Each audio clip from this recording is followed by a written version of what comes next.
Video की शुरुआत करने से पहले मैं आपसे एक छोटी सी रिक्वेस्ट करना चाहूँगा कि इस वीडियो का शुरुआत का 1 मिनट आपको सीरियस होकर देखना एंड उसके बाद डिसाइड करना है कि ये वीडियो आपकी काम की है या नहीं। उसके बाद ही इस वीडियो को पूरा देखना, वरना इसको बीच में छोड़ देना। अभी मैं आपको कुछ बताने वाला हूँ, आपको सिर्फ उसको इमेजिन करना है। जस्ट इमेजिन, अभी आपके पास कुछ भी नहीं, ना घर, ना गाड़ी, ना खाने को खाना, बस आपकी जेब में 5,000 रुपये पड़े हैं और आपके दिमाग में एक सपना है कि जिंदगी में अब मुझे कुछ बड़ा करना है। अब तुम्हारे दिमाग में एक आइडिया आता है कि मैं इन 5,000 रुपये से ये करके ऐसे ऐसे करके अपना बिजनेस शुरू करूंगा एंड उसके बाद अपनी ज़िंदगी में सक्सेसफुल हो जाऊंगा।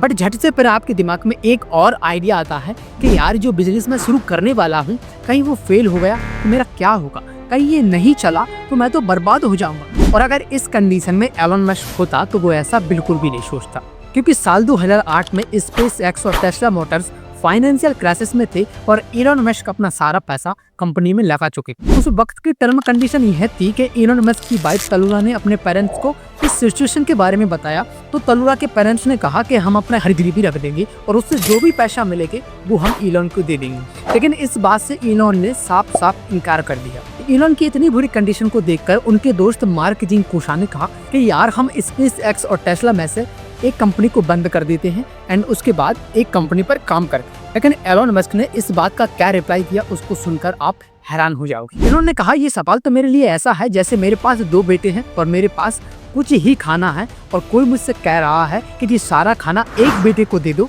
और दूसरे को भूखा मारने के। और दोस्तों, यहीं से हम में और एलन मस्क में सबसे बड़ा डिफरेंट देखने को मिलता है और वो डिफरेंट होता है माइंडसेट का। और आज हम उसी माइंडसेट पे बात करें। बेसिकली एक ड्रीम तो हर कोई सेट कर लेता है, लेकिन जब फेलियर्स आते हैं तो बहुत लोग गिव अप भी कर लेते हैं। लेकिन कुछ लोग जिद पर अड़े रहते हैं, वो गिव अप तो नहीं करते, लेकिन उन फेलियर से वो बहुत ज्यादा डिप्रेस हो जाते हैं। इस वीडियो से पहले शायद आप हद पार मेहनत पर काफी ज्यादा वीडियोस देख चुके हो, लेकिन उसमें आपको कोई ज्यादा पार्ट डिफरेंट देखने को नहीं मिला, क्योंकि वही लोग घिसी पिटी बातें करते हैं जो हर कोई करता है। लेकिन इस वीडियो में मैं आपको यूनिक बात करूंगा और डिफरेंट बात करूंगा, और वो बात होगी हमारी माइंडसेट की। पॉइंट नंबर 1 में हम ये समझेंगे कि माइंडसेट होता क्या है। देखो दोस्त, लाइफ में सफल हर कोई होना चाहता है, अपने सपनों को हर कोई अचीव करना चाहता है और वो अपनी लाइफ में डिसिप्लिन रखता है, कंसिस्टेंसी रखता है, लेकिन एक स्ट्रॉन्ग माइंडसेट नहीं रख पाता है। और स्ट्रॉन्ग माइंडसेट कैसा होता है उसको हमें पहले समझना पड़ेगा। इसलिए हम पॉइंट नंबर 1 में स्ट्रॉन्ग माइंडसेट कैसा होता है उसको समझेंगे। देखो, किसी के पास अगर बहुत ज्यादा पैसा है, अगर उसके पास सही मानसिकता नहीं, यानी सही माइंडसेट नहीं है, तो जितना भी उसका पैसा है ना, जो भी उसके पास संसाधन है ना, वो उसका सही से इस्तेमाल नहीं कर पाएगा और वो अपनी लाइफ में कभी भी सक्सेसफुल नहीं हो पाएगा। आपने कभी भी आपके आसपास ऐसा देखा होगा कि कोई व्यक्ति बहुत ज़्यादा पैसा वाला है, लेकिन वो उसका गलत तरीके से इस्तेमाल करता है, उस पैसे को वो बर्बाद कर रहा है, वो अपनी ज़िंदगी में कामयाब सक्सेसफुल नहीं हो रहा है, बल्कि उस पैसे को वो बर्बाद कर रहा है, क्योंकि उसका माइंडसेट गलत है, उसका माइंडसेट स्ट्रांग नहीं है, उसका माइंडसेट बेटर नहीं है। इसलिए दोस्त, माइंडसेट बहुत ज़्यादा इंपॉर्टेंट होता है, और जिसका माइंडसेट स्ट्रांग नहीं होता है वो जोखिम लेने से डरता है, असफलताओं से घबराता है और कुछ सीखने की इच्छा नहीं रखता। और एक खराब माइंडसेट की वजह से जो भी पैसा उसके पास होता है उससे वो अपनी लाइफ में कुछ बेटर कर ही नहीं पाता। वो कहते हैं, अगर सही मानसिकता ना हो तो राजा भी रंग हो जाता है, और अगर सही मानसिकता हो तो फकीर भी रंग से राजा बन जाता है। पॉइंट नंबर 2, देखो, माइंडसेट के 2 प्रकार होते हैं। पहला हमारा होता है फिक्स माइंडसेट एंड सेकंड हमारा होता है ग्रोथ माइंडसेट। अब ये क्या है भाई, इसको समझ गए ना आप, तो आप आपकी लाइफ में 100% अपने माइंडसेट को स्ट्रांग बना लोगे। देखो, फिक्स माइंडसेट उन लोगों को माना जाता है जो बैठे बैठे सोचते रहते हैं कि ये मुझसे कभी नहीं होगा, मैं इसको कभी नहीं कर पाऊंगा, उसकी किस्मत अच्छी थी, वो हार्ड वर्किंग है, मुझसे हार्ड वर्क नहीं होता है, और ये स्किल्स बहुत ज़्यादा टफ है, मैं इसको नहीं सीख पाऊंगा, और वो सोचता है कि मेरी इतनी ही सीमाएं हैं और मैं इससे ज़्यादा कुछ नहीं कर पाऊंगा, मेरी इतनी ही क्षमता है। वो होता है फिक्स माइंडसेट, और इसकी वजह से वो अपनी लाइफ में कुछ यूनिक, बेहतर नहीं कर पाता। इसी की वजह से वो अपनी लाइफ में पीछे रह जाता है। अब सेकंड आता है हमारा ग्रोथ माइंडसेट, जिसमें दुनिया के टॉप 1% अचीवर्स आते हैं, जैसे Elon Musk, Shahrukh Khan, Ratan Tata, Rakesh Jhunjhunwala, David Goggins, Ronaldo, ऐसे कई सारे लोग आते हैं जो हमारे सेकंड ग्रोथ माइंडसेट में आते हैं। कहा जाता है कि ग्रोथ माइंडसेट वाले लोग वो होते हैं जो सीखते हैं, समझते हैं, स्किल्स सीखते हैं। उनके अंदर स्किल्स को सीखने की भूख होती है। वो चाहते हैं कि आज मैंने ऐसा किया है तो कल मैं इससे और ज़्यादा बेटर करूँगा। वो और भी ज़्यादा सीखने की कोशिश करते हैं। उनके अंदर इच्छाएं होती हैं खुद को बेटर करने की। ऐसे लोग चुनौतियों का स्वागत करते हैं और असफलताओं से सीखते हैं। जैसे इलोन मस्क स्पेस एक्स में 3 बार फेल हुआ, लेकिन उसने उस फेलियर से सीखा। उसने लर्निंग की कि वो फेल किस वजह से हुआ। उसने कोशिश की जानने की कि मैं आकर फेल क्यों हुआ, एंड उसके बाद वो 4th बार में सक्सेसफुल हुआ। 18 दिसंबर की रात साल 2006 में विराट कोहली के पिता की डेथ हुई और उस टाइम विराट कोहली रणजी ट्रॉफी खेल रही थी। 13 साल की उम्र में रोनाल्डो ने अपने परिवार को छोड़ दिया और स्पोर्टिंग सीपी एकेडमी ज्वाइन कर ली।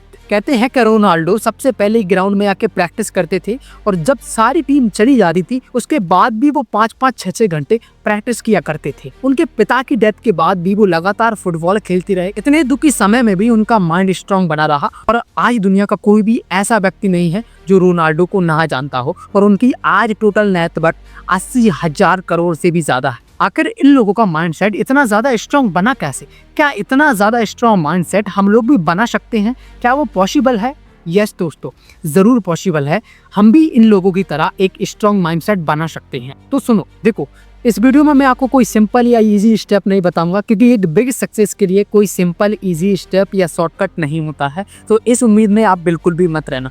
लेकिन हाँ, मेंटलिटी को बेसिक से शुरू कर हम अपने माइंड को एक स्ट्रॉन्ग माइंडसेट बना सकते हैं। देखिए, एक स्ट्रॉन्ग माइंडसेट बिल्डअप करने के लिए ये 6 इंपोर्टेंट पॉइंट्स आपके कंप्लीट जरूर होना चाहिए। इन 6 पॉइंट को हम एकदम बारीकी से समझेंगे, इसलिए ये 6 पॉइंट आपके लिए बहुत ज्यादा इंपॉर्टेंट है। इनको बड़ी गौर से सुनना। हर पॉइंट आपके माइंडसेट को, आपकी मेंटलिटी को स्ट्रॉन्ग कर सकता है। Number 1, vision. इस पे मैं ज़्यादा बात नहीं करूँगा। ऑलरेडी आपका कोई विज़न क्लियर होगा एंड आप उस पर अभी काम कर रहे होगे। अगर आपका कोई विज़न क्लियर नहीं है तो इस वीडियो को देखने का कोई फ़ायदा नहीं है, क्योंकि आप अपना टाइम वेस्ट कर रहे हैं। इसलिए दोस्त, लाइफ में एक विज़न क्लियर होना बहुत ज़्यादा ज़रूरी होता है, क्योंकि बस में व्यक्ति उसी को बिठाता है जो बताता है कि मुझे कहाँ जाना है। इसलिए विज़न क्लियर होना बहुत ज़्यादा ज़रूरी है। अब हम सेकंड पे बात करेंगे, ऑब्सेशन।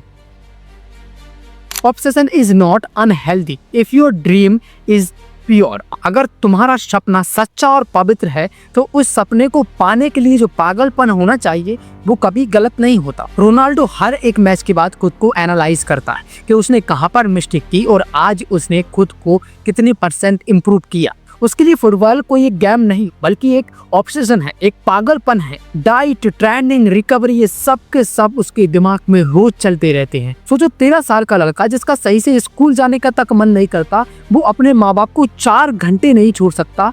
कैसे 13 साल का लड़का अपने सपने के लिए अपने पूरे परिवार को छोड़ देता है? क्योंकि उसके अंदर उस सपने को पाने का पागलपन है, ऑब्सेशन है।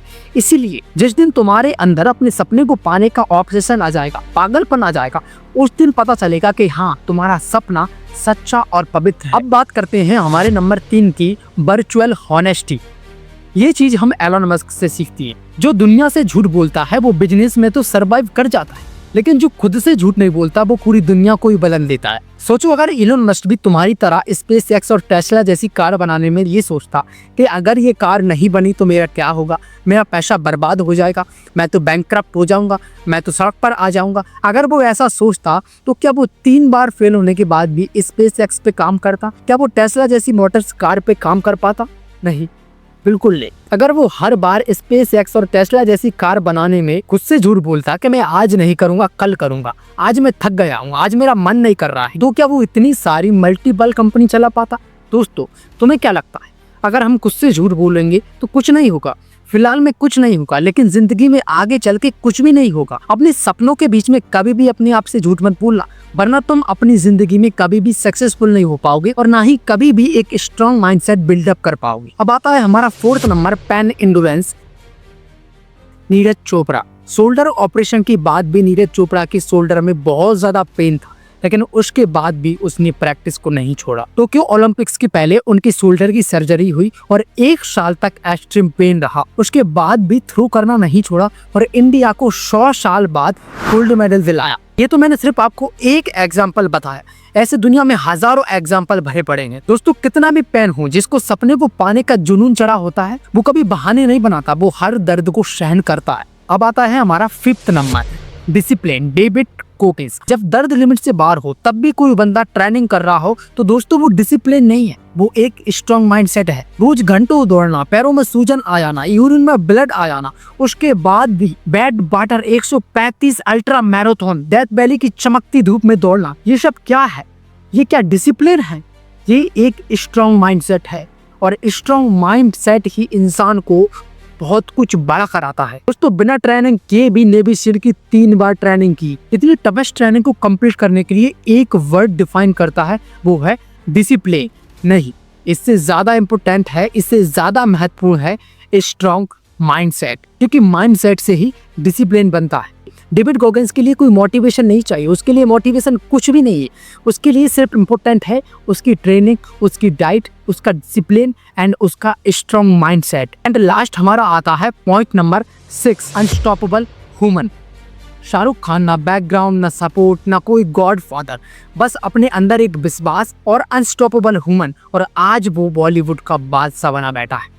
दोस्तों जो इंसान अनस्टॉपेबल ह्यूमन होता है वो शाहरुख खान की तरह अपनी जिंदगी में बादशाह बनता है, और जो इंसान अपनी जिंदगी में एक स्ट्रॉन्ग माइंडसेट नहीं रखता है वो इंसान अपनी जिंदगी में कभी भी नहीं जीत सकता। डिसिप्लिन, मुंबई आकर 18 घंटे काम करना। ऑब्सेशन, हर किरदार को खुद समझा। वर्चुअल हॉनेस्टी, एक्सेप्ट किया कि फेलियर है लेकिन उसके बाद भी रुकना नहीं है। पेन एंडोरेंस, माँ की डेथ के बाद भी सेट पे जाकर पूरे दिल से, लगन से हार्डवर्क किया। एंड लास्ट विजन, टीवी से लेके ग्लोबल स्टैंड अप तक की सोच। इन पांचों की जिंदगी की स्ट्रगल से हमको एक चीज सीखने को मिलती है, वो है माइंडसेट।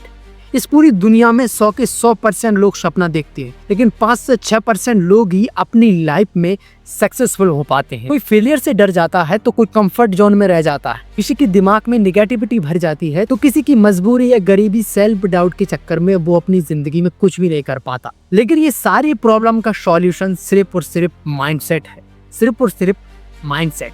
दोस्तों आप हद बार की हजारों वीडियो देख लेना, लाखों वीडियो देख लेना, लेकिन आपको माइंडसेट पे कोई नहीं बताएगा। यहीं से सब कुछ शुरू होता है, तो अपना स्ट्रॉन्ग माइंडसेट बनाओ।